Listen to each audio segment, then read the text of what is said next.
Ô, pessoal, eu acho que já está ficando claro para todos nós que o sistema que nos domina, seja no Brasil, seja em outros países que são ou já foram democracias, o sistema não vai recuar.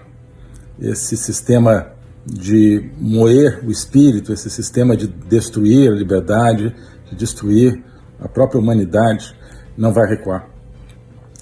E, ao mesmo tempo, nós vemos que há mais e mais pessoas tomando consciência disso, tomando consciência de que é preciso que a gente reúna todas as forças que nós temos para defender a dignidade e a liberdade humana. Para analisar esse momento é que eu ofereço a vocês todo o trabalho que nós temos na Academia Folha Política. Na Academia Folha Política tem o meu curso de Logopolítica, que está começando a 3ª temporada. Nós estamos com um programa muito vasto que vai na filosofia, na história, no pensamento político, no pensamento filosófico ocidental, buscar as raízes da nossa força e, ao mesmo tempo, entender por que com a destruição de todo esse pensamento, esse arcabouço civilizacional, nós estamos indo rumo ao abismo do totalitarismo, o mundo se transformando numa grande China comunista. Nós analisamos isso lá, nós analisamos também o passo a passo de ações, de fatos que acontecem toda semana, num sentido ou no outro, no sentido da liberdade ou do totalitarismo, na Agenda 2030, que é o programa de atualidades, e temos várias outras iniciativas na Academia Folha Política. E para conhecer esse trabalho, esse material, eu queria hoje oferecer a vocês uma promoção especial, que é a promoção O Começo do Recomeço. É uma promoção onde você terá acesso a tudo isso com uma anuidade de apenas R$ 349. Então, R$ 349 com acesso a todo o material que já está lá e ao novo material que vai aparecendo toda semana durante um ano.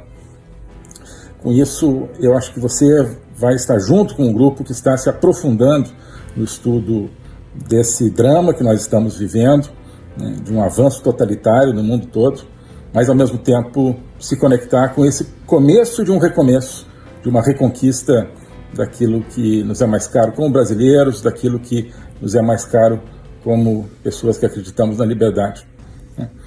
Então, promoção Começo do Recomeço, R$ 349 a anuidade. Quem quiser conhecer é só clicar aqui nos links e espero contar com você nesse projeto. Um abraço. O nosso querido ministro Ernesto Araújo, né, ex-chanceler do Brasil, que está falando diretamente dos Estados Unidos e nos deu aqui a honra, né, de participar dessa análise conosco nessa tarde. Boa tarde, ministro, tudo bem? O senhor está no mudo, meu caro. Boa tarde, Paulo. Boa tarde. Uma alegria estar contigo, uma alegria estar aqui com o Marcos. Duas mídias que eu aprecio muito, duas mídias fantásticas aqui. Estou entre ambos aqui na tela. É um prazer e uma honra estar com vocês e com o público de vocês aqui. Muito bem, meus caros. Bom, nós tivemos aí um debate ontem que foi acalorado, né? Estava sendo bastante aguardado, algumas cartas marcadas, outras foram surpresas, né? E o que nós vimos ontem à noite mesmo, logo após o debate, foi a mídia mais pró-democrata, isso é muito bem definido nos Estados Unidos, né? Qual o lado que a mídia pende mais, né, o veículo de mídia. A CNN montou uma bancada ali com quase 10 analistas e o clima era de velório. Era um clima de velório porque a situação envolvendo o estado cognitivo do Joe Biden causou preocupação. Nós até chamamos a atenção aqui ontem que o Biden, em muitos momentos do debate, ele estava praticando aquela congelada dele, que ficou característica. E em muitos momentos a CNN ali acabava decortando o Biden, acho que até para preservar também a imagem do presidente, né? A gente tem que olhar um pouco pelo lado humanitário também nessas horas, porque é uma situação crítica de Joe Biden. Então, eu gostaria de ouvir, assim, primeiramente, uma impressão dos senhores, e depois eu quero trazer um artigo que eu publiquei agora no início da tarde, falando também sobre algumas questões mais aprofundadas, para a gente expandir isso, mas eu gostaria de ouvir as impressões iniciais dos senhores. Eu gostaria de começar com o ministro, por favor. Muito bom, Paulo. Olha, eu acho que nós tivemos o debate e temos o metadebate, né, que é o debate sobre o debate.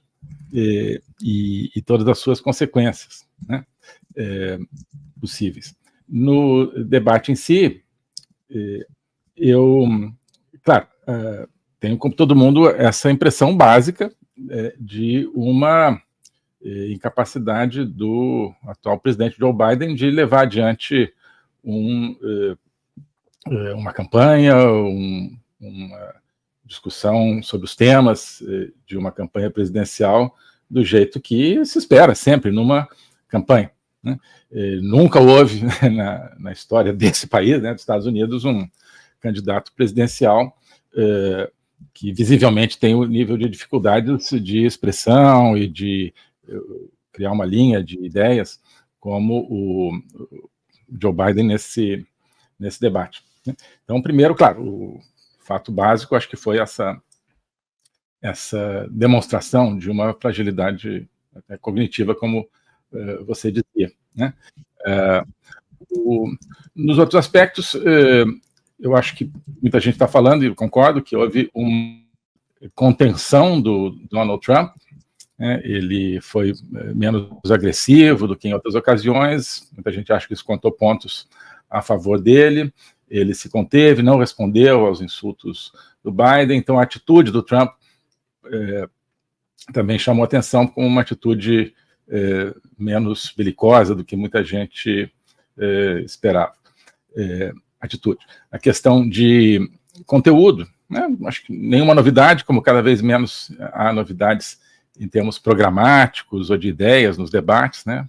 Pessoas ficam normalmente discutindo quase como se fossem memes, né? Muito mais do que ideias propriamente, né? Mas, brevissimamente, pontos que me chamaram a atenção foram, claro, o que a gente presta também muita atenção, os temas de política internacional, quando o Trump disse que não apoiaria uma ideia de paz na Ucrânia como quer o Putin, né? Dando um pedaço da Ucrânia para a Rússia. Acho que isso foi muito importante como mensagem diante desse, que é talvez o principal hoje tema da cena internacional, né? E o outro ponto foi quando ele disse que o Biden é um candidato da China, digamos assim. O Biden é pago pela China, se não me engano foi isso que ele falou, né? E chamou o Biden de um candidato manchuriano, né? Manchurian Candidate, que acho que muita gente conhece, de onde vem essa expressão, de um filme, né, onde um candidato é uma espécie de candidato robô, né, não robô, mas manipulado, psicologicamente manipulado para representar interesses escusos, e isso acho que vai num ponto nevrálgico do que está acontecendo nos Estados Unidos, no mundo, que é uma crescente infiltração realmente de interesses chineses dentro daquele que seria o adversário geoestratégico da China, que são os Estados Unidos. Acho que aí o Trump, ele, né, deu uma agulhada aí num órgão fundamental aí desse monstro, que é a expansão de uma hegemonia chinesa, comunista, no mundo, embora não tenha desenvolvido muito isso. Então, em termos de conteúdo, foram algumas coisas que me chamaram a atenção para a narrativa da mídia, inclusive brasileira, que o Biden foi mal, que o Trump mentiu muito. Estava vendo assim, aquilo que é considerado mentiras do Trump, geralmente são exageros, né? Exageros. Eu reduzi o déficit como ninguém nunca antes na história do mundo, eu abaixei impostos como ninguém na história do mundo. Não, mas realmente, em Roma Antiga, lá, o imperador fulano diminuiu o imposto e tal. Não, claro que não é isso que ele quer dizer, mas isso conta como mentiras para parte da mídia. Enfim, mas acho que o principal é o metadebate, né, que é a questão do que fazer agora, do ponto de vista dos democratas, com o Joe Biden, né? How do you solve a problem like Joe Biden, né? Como é que você vai ganhar uma eleição com um candidato que apresenta as fraquezas que ele apresentou e, portanto, o surgimento de uma especulação muito mais forte do que jamais antes, sobre a substituição do Joe Biden, né? E para isso a gente tem que olhar os fatos e as narrativas. Só para adiantar uma coisa, eu estou achando muito estranha a narrativa muito sintônica todos os órgãos da mídia mainstream, portanto, mídia de esquerda americana, dizendo que o Biden foi um fracasso ontem e que ele precisa ser substituído. Então, acho que isso está apontando para uma armação que a gente precisa discutir. Perfeito, muito bem. Por favor, Marcos, suas primeiras impressões, meu caro. Não, a colocação do Ernesto a respeito de um debate, um metadebate, foi muito interessante e eu acho que é por aí mesmo. Tem a questão do debate em si e depois do metadebate que circula em volta das pautas de fato ali colocadas que vão além só de política, mas também para a visão de mundo. Desde o papel dos Estados Unidos como o fiador da paz mundial, como é o caso mais do lado republicano do debate, ou os Estados Unidos depositando o papel de fiador da paz em instituições multilaterais, que ele comumente financia em grande parte, mas falha em controlar. É parte do debate que circula em volta disso. Agora, para a gente pontuar brevemente e poder seguir com a pauta, em termos do debate em si, e não do metadebate, ou seja, do evento em si mesmo, e não das pautas discutidas que circulam nessas diferentes visões de mundo, era principalmente, e isso foi bem colocado tanto pela mídia mainstream quanto pela mídia alternativa, um teste de senilidade quanto a se havia condições. Muita gente fala do Biden, mas essa é uma preocupação que para parte do eleitorado que sintoniza menos, que acompanha menos o debate político, mesmo para o Trump, para a gente que não está acompanhando a política no dia a dia, pensa, olha, são os dois candidatos mais velhos a presidente da história dos Estados Unidos. Um sujeito com 81 anos, outro com 78. O cara que está acompanhando menos o debate sobre as pautas pode se perguntar sobre a condição de cada um deles. Nesse aspecto, o Trump teve uma vitória contundente, me parece, onde ele conseguiu ter muito vigor, independentemente das pautas, e o Biden, para a gente que estava fazendo transmissões com tradução simultânea, PH, foi um desafio mesmo técnico e assim, eu estou acostumado a fazer tradução simultânea, já fiz tradução simultânea cobrindo outras transmissões, é desafiador, porque ele realmente teve muitas horas onde me compadeço dele, porque é uma situação constrangedora para qualquer um quando a gente pensa no lado humano, mas ele teve momentos de gagueira, teve momentos em que ele travou, e memes, recortes, etc., certamente tem beneficiado o Trump nas redes sociais nas horas iniciais do dia de hoje. Então, nesse aspecto, foi, de fato, um golpe para o Partido Democrata. E olha, até mesmo com Donald Trump Jr. e outras pessoas viralizaram vídeos do Biden saindo do palco após o debate com a Jill Biden, a primeira-dama, carregando ele para fora e desce de degrauzinho a escada do palco. Uma imagem que pegou muito mal e acaba sendo um epítome que condensa mesmo a visão democrata, como o Ernesto bem pontuou, onde a mídia mainstream americana já começava a especular, e mesmo discutindo com assessores do Biden na bancada da CNN, que retinha a exclusividade da transmissão, da organização do debate, melhor dizendo, né? Eles liberaram a retransmissão. Mas mesmo pessoas próximas ao Biden, que conhecem pessoalmente, falando, olha, foi realmente um debate onde ele não foi bem, e as especulações abundam com nomes que vão de Michelle Obama ao Gavin Newsom, o governador da Califórnia. Vale lembrar que quando a preocupação etária foi um debate da última vez no debate público nos Estados Unidos quanto a um presidente, antes da era moderna, da era Trump-Biden, nas últimas duas eleições, foi na eleição presidencial de 1984, onde o Ronald Reagan, em um debate histórico, naquela sua campanha de reeleição, até abriu com uma piada contra o seu adversário, o senador Mondale, onde ele falava, eu estou bem, eu estou com vigor e saibam que eu não vou fazer da idade uma questão nessa campanha eleitoral. Eu não vou me aproveitar da juventude e inexperiência do meu adversário. E até o Mondale gargalhava ali no debate. Então, em termos do debate, essa é a questão. Em termos do metadebate, aí sim, quando a gente passa a analisar, não do ponto de vista eleitoreiro, não do ponto de vista do evento, eu achei que apesar de ter tido alguns bons momentos, e eu concordo com algumas das coisas que você escreveu, PH, eu sei que a gente vai passar pelo artigo, o Trump falhou em expor algumas vitórias fáceis que ele poderia ter tido, desde Fronteira Sul, onde o Chad Smith fez um excelente trabalho como secretário interino do Department of Homeland Security, da Segurança Doméstica dos Estados Unidos, até a segunda metade do mandato do Trump, quando o Mike Pompeo assumiu o Departamento de Estado e a filosofia de paz pela força. Eu achei que teve algumas vitórias fáceis que ele poderia ter tido no debate, onde ele não foi tão bem na retórica.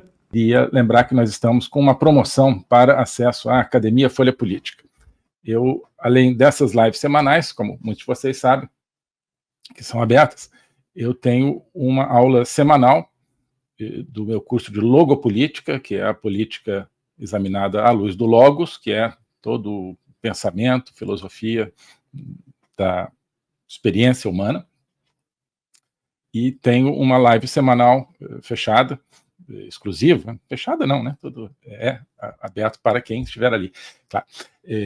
Exclusiva para os membros dessa academia, e que é uma live de análise de atualidades de geopolítica, de política brasileira, mundial, e ambas essas dimensões têm uma ligação, obviamente, entre elas. A gente está o tempo todo usando os temas do nosso momento presente para entender os grandes temas, os conflitos, no fundo, do ser humano, desde sempre, a questão da liberdade, a questão do poder, né? A questão da aventura humana e daqueles que, desde sempre, estão querendo travar a aventura humana e dominar a humanidade. Tudo isso são temas que a gente leva aí desde a Praça dos Três Poderes, em Brasília, até, né, a Academia de Atenas, lá com Platão.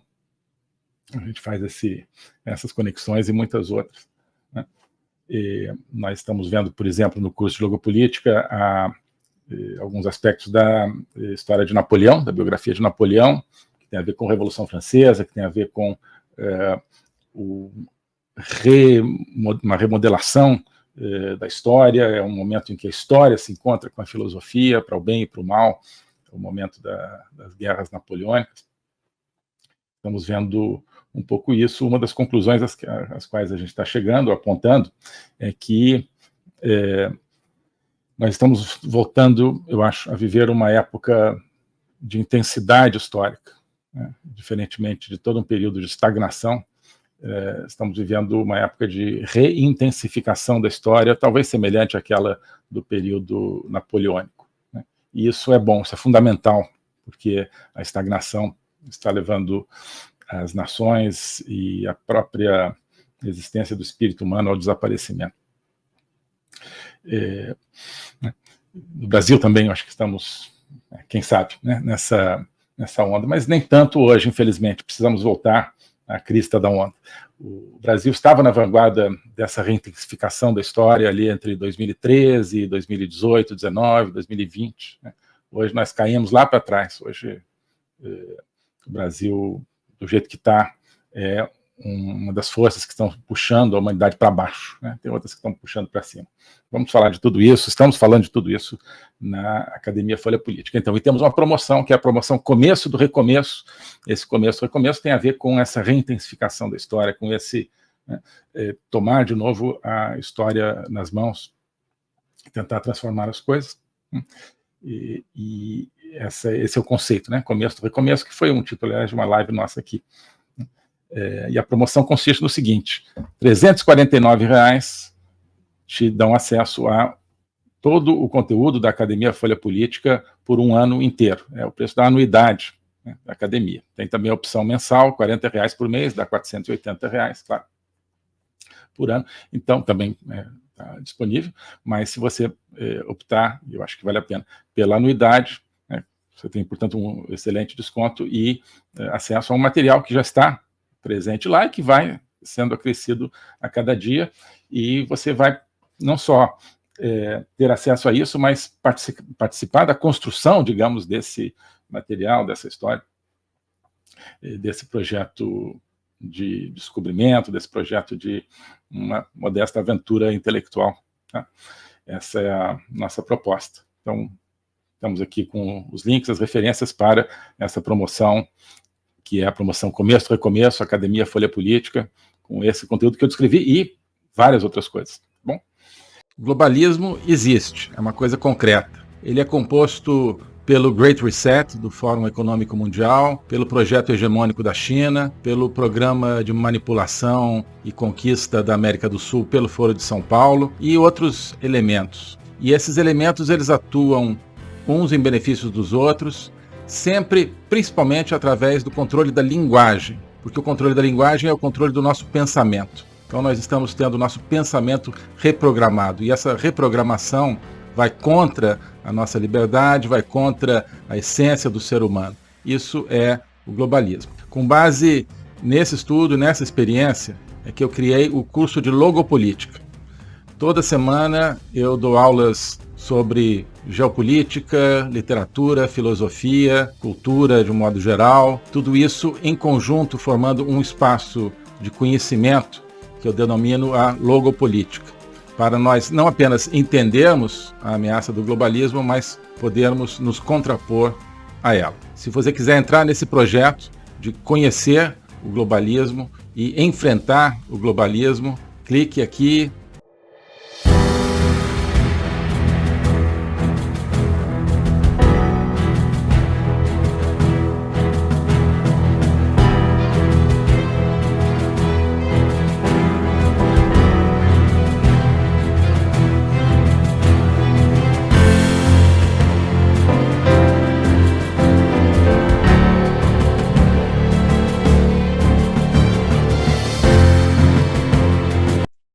Alô a todos. Hoje eu gostaria de falar sobre o meu novo curso de Logopolítica, onde eu vou colocar a versão completa daquilo que eu tenho a ensinar sobre o globalismo. O globalismo nas suas múltiplas dimensões: geopolítica, econômica, social, cultural, filosófica, dimensões que só podem ser entendidas em conjunto, e que só podem ser entendidas em conjunto a partir de uma perspectiva logopolítica, ou seja, uma perspectiva do logos. Logos é a essência do ser humano. É a racionalidade, mas é também a linguagem e a capacidade de se comunicar e de sentir a transcendência. E essa essência do ser humano está ameaçada e, por isso, a gente precisa entendê-la numa perspectiva logopolítica, portanto, política, ou seja, que tem a ver com a discussão do destino, com a luta pelo destino. Portanto, logopolítica diz respeito à luta e ao combate pelo futuro da humanidade, pela essência do ser humano, que está ameaçada justamente pelo globalismo. Ensinar isso, para mim, é uma missão que eu quero compartilhar com vocês, é uma aventura intelectual para a qual eu quero convidar vocês, uma aventura que é fundamental para que possamos participar da luta justamente por um mundo verdadeiro, por um mundo autêntico, por um mundo que preserve a essência do ser humano, um destino de uma humanidade livre, de uma humanidade aberta justamente ao logos e a toda a sua complexidade. Nesse curso você vai entender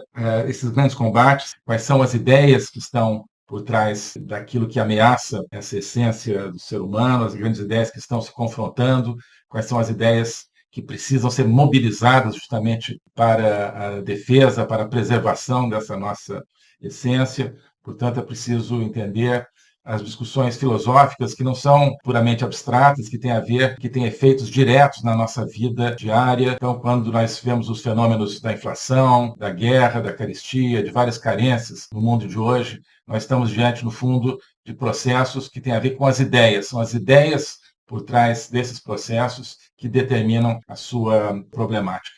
Então, essa concepção de um ser humano sem essência, sem transcendência, que nós vemos hoje na nossa sociedade, essa concepção é que tem consequências dramáticas, inclusive na nossa vida material. Atrás dessa concepção existe um projeto de controle total, um projeto totalitário, de domínio.